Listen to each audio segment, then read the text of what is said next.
Hello everyone, how are you all? I hope you all are fine. So let's continue our chapter number 3 from grade 12th. We already did some part of this chapter. ये हम already कर चुके थे. Application क्या होती हैं stack की और प्रोग्रामिंग में क्या है, रियल लाइफ में क्या है एप्लीकेशन, वो हमने समझा था लास्ट वीडियो में. So in today video we will learn about operations on stack. Stack को ही क्या बोला जाता है, लीफो अरेंजमेंट में इसको स्टोर किया जाता है और लीफो से इसको जाना जाता है लास्ट इन फर्स्ट आउट. इसकी कई बार फुल फॉर्म भी पूछ ली जाती है. लीफो की फुल फॉर्म क्या है, लास्ट इन फर्स्ट आउट. जो लास्ट में आया है वो पहले जाएगा. And we can perform operations from top of the stack. जो लास्ट जो टॉप होता है स्टैक का, वन बाय वन मान लो यहाँ पे प्लेट्स अरेंज हैं तो टॉप से ही ऑपरेशन परफॉर्म किए जाते हैं, इंसर्शन भी और डिलीशन भी. 2 फंडामेंटल ऑपरेशन परफॉर्म किए जा सकते हैं स्टैक पर. कौन कौन से हैं वो, पुश एंड पॉप ऑपरेशन है. In this section we will learn about them and implement them using Python. So what are these 2 operations? Push add a new element at the top of the stack. अगर हमें कोई नया element add करना है अपनी stack में, मान लो ये हमारी स्टैक है और हमें नया एलिमेंट इसमें इंसर्ट करना है. So how to do that, we can use push operation for that. We can add element to a stack until it is full. और कब तक हम इसमें पुश ऑपरेशन परफॉर्म कर सकते हैं, जब तक ये फुल नहीं हो जाती. Trying to add an element to a full stack. मान लो ये फुल हो गई और फिर भी मैं इंसर्ट करना चाहती हूँ इसमें, तो उस टाइम पर एक प्रॉब्लम आती है, उसको बोला जाता है ओवरफ्लो. स्टैक हमारी क्या हो गई है, ओवरफ्लो, यानी कि फुल हो गई है फिर भी आप इंसर्ट करने की कोशिश करेंगे तो इसको बोलेंगे overflow. Pop operation is use to remove. और पॉप ऑपरेशन का कब यूज किया जाता है, जब हमें एलिमेंट को डिलीट करना हो स्टैक से, उस टाइम पर हम पॉप ऑपरेशन करेंगे. और ये भी टॉप से ही किया जाता है, टॉप से ही हम पॉप करेंगे एलिमेंट को. एलिमेंट पॉप किया और एलिमेंट पॉप किए. जब लास्ट में कोई भी एलिमेंट अगर नहीं रहता है और फिर भी हम पॉप करना चाहते हैं, उस केस में हम इसको बोलेंगे अंडरफ्लो. एम्प्टी स्टैक में अगर आप ट्राई कर रहे हैं एलिमेंट को पॉप करने की, at that time we call it as underflow. A stack is used to insert and delete elements in leaf order. You have to always remember this thing. जो stack है वो किस order में work करता है, leaf order में. So stack is used to insert and delete elements in leaf order. जब भी आपको elements को insert और delete करना हो किस order में, leaf में, you can use stack. Same principle is followed in adding and removing glasses from a pile. Like यहाँ पे साइड में एक एग्जांपल गिवन है. हमने एम्प्टी स्टैक में क्या रखा है, ग्लास पुट किया, इंसर्ट किया, फिर सेकंड ग्लास पुट किया, तो उसके ऊपर ही वो स्टोर किया जाएगा टॉप से ही. फिर हमने क्या किया, 2 को पॉप किया तो यहाँ पर 1 बच गया. फिर हमने 3 को पुश किया तो 3 उसके टॉप में होगा. फिर 4 को पुश किया, फिर हमने पॉप किया 4 को तो 4 वहाँ से डिलीट हो जाएगा. फिर मैंने पॉप किया 3 को, 3 भी यहाँ से हट जाएगा इसलिए 1 बचा यहाँ से. फिर मैंने पॉप किया 1 को तो यहाँ पे एम्प्टी हो गई स्टैक. देन ये बिल्कुल एम्प्टी शो हो रही है. अगर फिर भी हम पॉप ऑपरेशन अप्लाई करेंगे तो अंडरफ्लो की कंडीशन आएगी इसमें. इम्प्लीमेंटेशन स्टैक की पाइथन में कैसे करते हैं, we have learn so far that a stack is a linear and ordered collection of elements. Linear है ये क्योंकि एक लाइन में स्टोर किए जाते हैं एलिमेंट्स को, टॉप से ही हम ऐड और डिलीट करते हैं. The simple way to implement a stack in Python is using the data type list. List की मदद से हम स्टैक क्रिएट कर सकते हैं. We can fix either of the sides of the list as top. हम किसी भी जो लिस्ट हमने बनाई है उसकी साइड को हम टॉप मान सकते हैं. It is to be noted that we are using built in methods append. हम अपेंड का यूज़ करेंगे इंसर्ट करने के लिए और डिलीट करने के लिए हम पॉप फंक्शन का यूज़ करेंगे. As these built in method insert and delete element at the right most end of the list. Hence explicit declaration of top is not needed. तो हमें एक्सप्लिसिट यानी कि हमें पता ही है, देखो लिस्ट में जो ऑपरेशन परफॉर्म किए जाते हैं, डिलीट के लिए क्या कौन सा मेथड है, पॉप डिलीट करता है और इंसर्ट क्या करता है, अपेंड, और लास्ट में ही करते हैं वो. ये भी हमें पता है लास्ट में ही इंसर्ट होगा और लास्ट से ही इंसर्ट होगा, डिलीट होगा सॉरी. सो जब ये दोनों ऑपरेशन उस पर भी परफॉर्म किए जा रहे हैं तो हमें एक्सप्लिसिटली कोई टॉप वहाँ पर रिक्वायर्ड नहीं है. Let us write a program to create a stack of glasses as given in figure 3.2. जो हमने अभी फिगर देखा था जिसमें ग्लासेस थे, वो हमें इम्प्लीमेंट करना है प्रोग्राम की मदद से. सो हम क्या करेंगे, इंसर्ट डिलीट एलिमेंट्स किसको करेंगे, ग्लासेस को. Check if the stack is empty.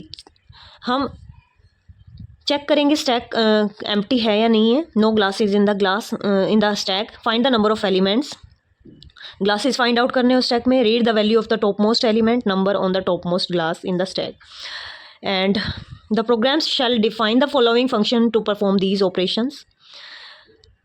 ये फंक्शन हमें क्या करने होंगे, डिफाइन करने होंगे ये सारे ऑपरेशन परफॉर्म करने के लिए। Let us create an empty stack named glass stack.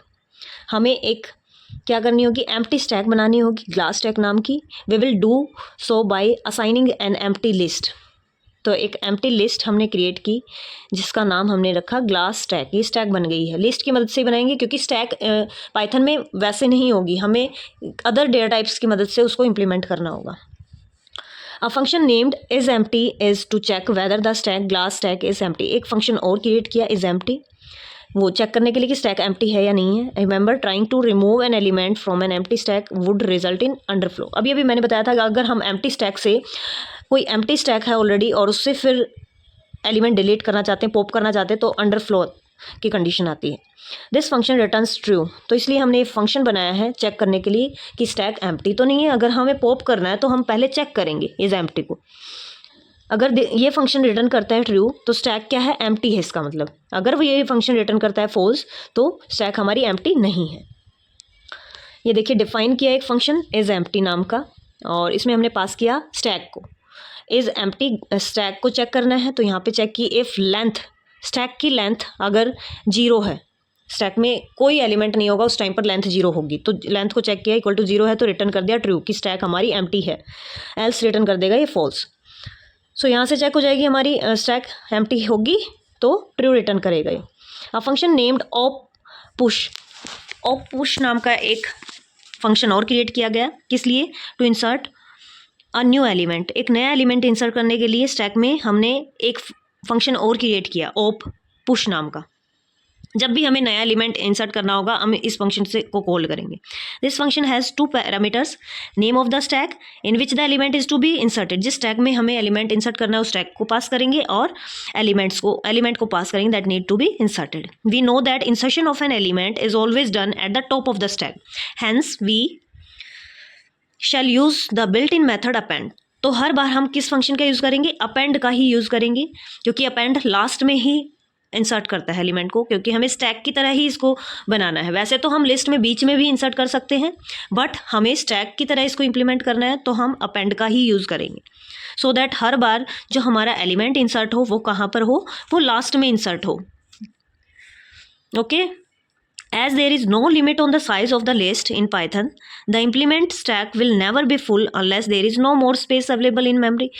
क्योंकि लिस्ट जो है उसका कोई लिमिट नहीं है कि हम इतने ही एलिमेंट स्टोर कर सकते हैं, बट स्टैक में क्या होता है, स्टैक में एक लिमिटेड साइज भी होता है। We will never face overflow. तो हम कभी भी जो स्टैक में कंडीशन एक रिजल्ट मतलब एक प्रॉब्लम आ रही थी, दैट इज़ स्टैक फुल हो जाती है, तो इस तरीके की तो हम अचीव कर नहीं पाएंगे इसमें। सो हम एक ऑप पुश नाम का क्या बनाएंगे फंक्शन। तो यहाँ पर देखिए ऑप पुश नाम का एक फंक्शन बनाया है जिसमें स्टैक का नाम और एलिमेंट जो हमें पुश कराना है वो हमने दिया। A function name size to read the number of elements in the glass stack.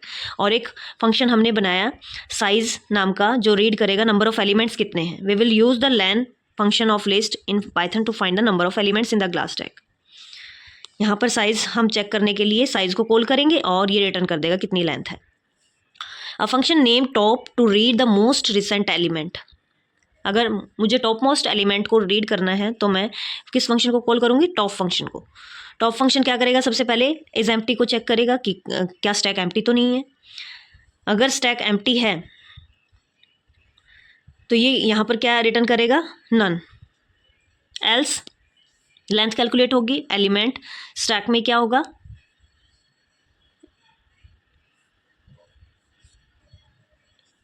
अगर एम्प्टी नहीं है तो ये टॉप एलिमेंट को एक्सेस करेगा, यानी कि length len stack length calculate हुई और एक्स में डाल दिए। फिर क्या किया, जितनी उसकी लेंथ होगी जो लास्ट एलिमेंट की पोजीशन है वो हमें मिल जाएगी, लास्ट पोजीशन से एक एक्स्ट्रा मिलेगी, क्योंकि लेंथ हमारी 0 से लेकर और जितना साइज है मान लो n एलिमेंट है तो n-1 तक होती है, तो लास्ट एलिमेंट का की जो पोजीशन होगी वो n-1 होगी। इसलिए हमने यहाँ पर क्या किया, जो लेंथ आई है उसमें से एक माइनस किया 1 और फिर उस लिस्ट की नेम की हेल्प से हमने उसको एक्सेस किया और एलिमेंट में स्टोर कर दिया और उस एलिमेंट को रिटर्न कर दिया है, जिससे हमें लास्ट एलिमेंट मिल जाएगा जो टॉप में होगा। A function named op pop to delete the top most element. अगर हमें अब पॉप ऑपरेशन लगाना है तो उसके लिए हमने एक फंक्शन क्रिएट किया, that is op pop. Op pop नाम का एक फंक्शन क्रिएट किया। It takes one parameter, that is name of the stack, glass stack. बस हमें इसमें स्टैक को पास कराना है और हम क्या करेंगे, पॉप फंक्शन को कॉल कर लेंगे। पॉप मेथड जो था लिस्ट में, उसकी हेल्प से हम डिलीट कर देंगे स्टैक का नाम डॉट पॉप। पहले तो देखो इज एम्प्टी चेक करेगा, ये एम्प्टी होगा, और फिर भी हम ट्राई कर रहे हैं डिलीट करने की, तो वहाँ पर प्रिंट कर देगा अंडरफ्लो। अदरवाइज क्या करेगा, पॉप कर देगा, डिलीट कर देगा लास्ट एलिमेंट को। Function name display to show the content of the stack, DEF display. यहाँ पर एक और फंक्शन बनाया डिस्प्ले नाम का, किस लिए, स्टैक के कंटेंट को शो करने के, स्टैक में कितने एलिमेंट हैं उन सबको शो करने के लिए डिस्प्ले फंक्शन बनाया, उसमें स्टैक को पास किया गया। फिर स्टैक की लेंथ कैलकुलेट की गई, कितने एलिमेंट है उसमें। फिर उसके बाद ये message as it is print होगा और फॉर लूप लगाया सारे एलिमेंट्स को डिस्प्ले कराने के लिए, जैसे हम लिस्ट में करते हैं। For i in range x-1 -1 -1। तो ये रिवर्स ऑर्डर में हमने किया है, क्योंकि टॉप मोस्ट हमें, ये देखिए -1 कब होती है, जब हमें रिवर्स ऑर्डर से लिस्ट को प्रिंट कराना हो। तो ग्लास टैग को हर बार हमने क्या किया, कॉल कराया पहले, और 1 बाय 1 सारे लिस्ट के एलिमेंट डिस्प्ले हो जाएंगे। Once we define the above function we can use the following Python code to implement a stack of glasses. सारे फंक्शन डिफाइन करने के बाद हमारा जो पाइथन का कोड होगा वो ये पूरा कोड नीचे दिया हुआ है। जितने फंक्शन हमने यूज़ किए थे ये देखिए। सबसे पहले implement elements to stack, glass 1 element, print pushing element, और फिर क्या किया हमने, इस एलिमेंट को पुश किया किसमें, स्टैक में। तो स्टैक पास की और एलिमेंट पास किया और पुश फंक्शन को कॉल किया। पुश से क्या होगा, इसमें इंसर्ट हो जाएगा ये एलिमेंट। फिर उसके बाद एक और एलिमेंट ग्लास 2 हमने इंसर्ट कराना है, तो हमने एलिमेंट में क्या डाला, ग्लास 2, और एलिमेंट को पास कर दिया किस फंक्शन में, ऑप पुश नाम के फंक्शन में, और उसके बाद ये भी इंसर्ट हो जाएगा। इस तरीके से आप पुश और पॉप ऑपरेशन लगाते जाएंगे और वो सारे ऑपरेशन परफॉर्म होते जाएंगे। एंड इसके बाद ये जो नेक्स्ट टॉपिक है, नोटेशंस फॉर अर्थमेटिक एक्सप्रेशंस, ये हम नेक्स्ट वीडियो में करेंगे। सो मिलते हैं नेक्स्ट वीडियो में। Till then take care, bye bye, see you in the next video.